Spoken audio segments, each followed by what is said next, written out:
I've always admired the samurai. So brave, so precise, so calm in chaos. But I don't want to live in feudal Japan. I want to live like them. Here, now, in the modern world. The spirit, it's the same. Zen is what we are at our deepest level. A quiet awareness beneath all noise. It's what we do. A practice of stillness that reconnects us to ourselves. Zen arrived in Japan not to change religion, but to change character. It didn't demand belief. It demanded discipline. It replaced rituals with meditation, Books with breath, and therefore theory with presence. To the warrior class, it was more than philosophy. It was fuel for the soul. It gave sacred weight to their silent focus and fearless living. The samurai weren't just fighters, they were masters of the moment. Their secret weapon was clarity. Zen doesn't explain truth. It invites you to experience it. It points inward to all living things. But there's a catch. You can't learn Zen the way you learn facts. You must experience it beyond thought, beyond belief. To experience Satori is to become conscious of the unconscious. To access Mushin, the state of no mind. The Zen master Takuan described it best. No mind is a mind that is not at all disturbed by affects of any kind. It moves like water, flowing freely, without hesitation, without getting stuck. When we reach this state, the body and mind move as one, effortlessly, powerfully, naturally. This is the state the samurai trained for. It's a state we can all enter, if we dare.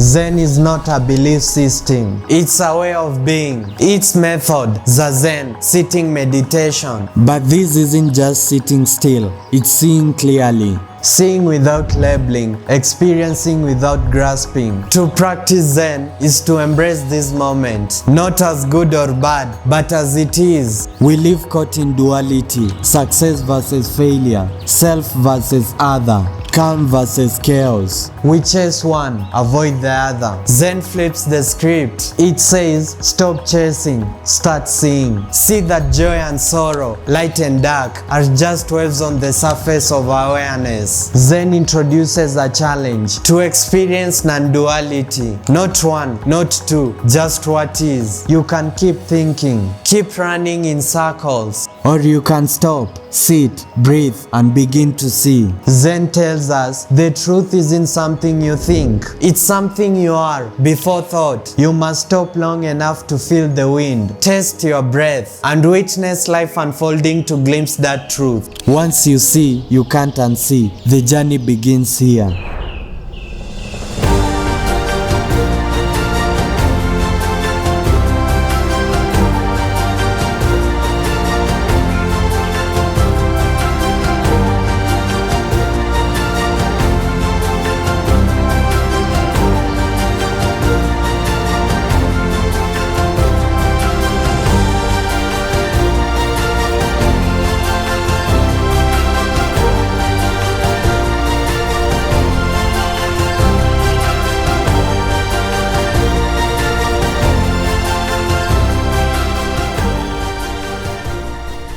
Zen comes from the Sanskrit word dhyana, meditation, not a technique, a path, a way. It's how the Buddha awakened, and therefore how we awaken too. Not through books, through direct experience. Zen is not learned, it's lived. A Zen master was given a beautifully crafted crystal cup. It was a gift from a former student. He was very grateful. Every day, he enjoyed drinking out of his glass. He would show it to the visitors and tell them about the kindness of his student. But every morning, he held the cup in his hand for a few seconds seconds and reminded himself, this glass is already broken. One day, a clumsy visitor toppled the glass on its shelf. The cup fell. When it hit the floor, it was smashed into thousands of tiny pieces. The other visitors were in shock, but the Zen master remained calm. Looking at the mess in front of his feet, he said, yes, let's begin. He picked up a broom and started sweeping. This story mirrors in the wisdom found in the reminder that nothing lasts forever. Yet everything is precious in its fleeting nature. The Zen master understood something vital. The crystal cup, though beautiful, was not an object to be clung to. Its worth was not in its perfection, but in the gratitude he felt for it while it was with him. Every day,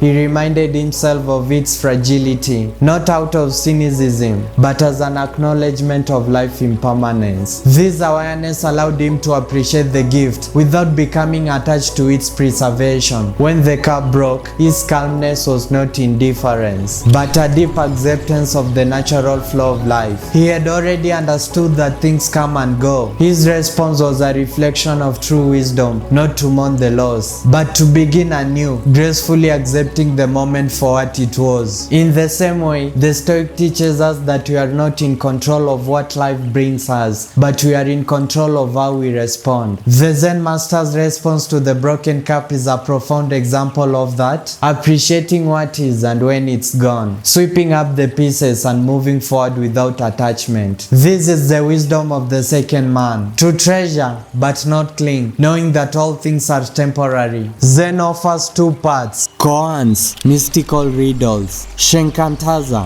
just sitting. One breaks your mind, the other asks you to sit still and let the truth arrive. Both paths lead to one truth. Enlightenment isn't found by thinking, it's established by letting go. But letting go is hard. Thoughts fight back. Ego clings tight. Zen invites this battle. Because clarity isn't found by avoiding the storm, it's found by sitting calmly within it. Zen trains the whole person. Step 1. Adjust the body. Sit with stability, stillness in the spine, dignity in posture. Your body becomes a still pond. Step 2. Adjust the breath. Inhale deeply to the belly. Exhale slowly and smoothly. Breath becomes your anchor. Step 3. Adjust the mind. Let go. Drop thoughts, drop judgment, until you're just here, just now. This is no longer a ritual, it's a return to yourself. Western thoughts tries to define the self, to realize there is no separation. No me and it, no this and that. Zen calls this not two, not one, not two, just what is, before names, before division. It's not something to understand, it's something to become.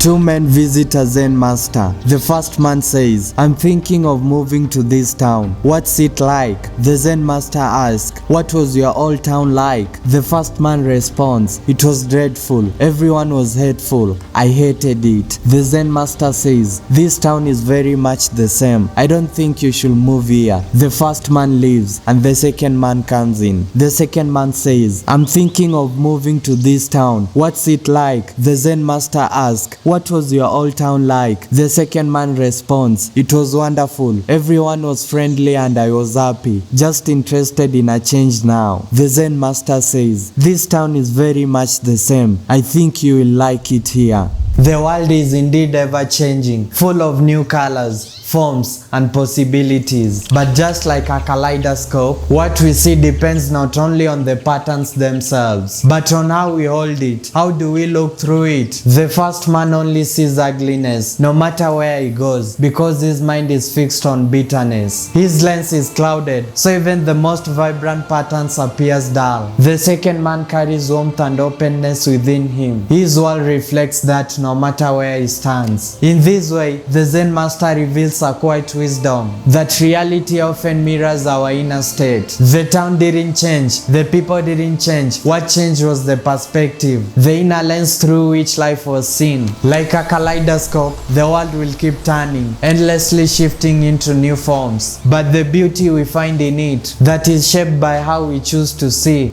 Good and bad, self and other, birth and death, Zen sees them all as illusions. All of it just waves. The ocean, always all. To live this truth is to be fully alive within life. Maybe you felt it, a glimpse of clarity, but you tried to hold it and it vanished. Zen teaches enlightenment isn't a possession, it's a path. The most famous koan, does a dog have Buddha nature? No. But no doesn't mean denial. It means let go of the question. The answer was never outside you. It was here all along. The Zen called enlightenment, dropping off body and mind. No more observer, only seeing. Like a mirror, clear, present, without bias. This is no mind. This is clarity. This is Zen.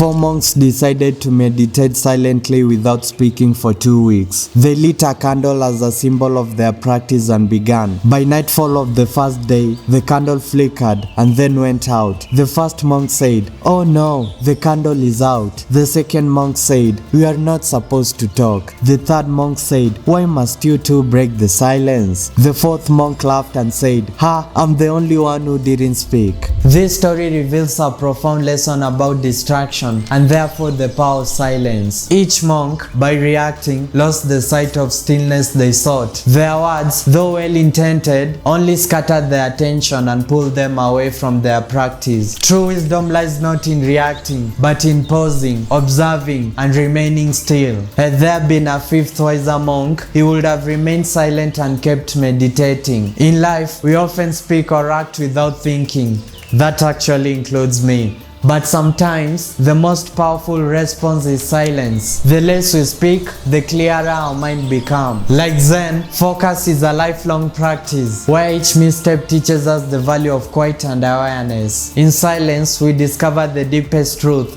not through words, but through stillness. Buddha simply means awakened one. He showed us awakening is for everyone. All faiths, all paths, all people. So what is Zen? Stop, breathe, be here. That's it. Strength doesn't come from force, it comes from presence. And the strongest presence is stillness. Zen is not something you add to your life. It's the place where life unfolds. Empty your mind and return to what you have never left. Please don't forget to like, and by doing so, subscribe to my channel for more stories just like these, and click on this video. You'll love it.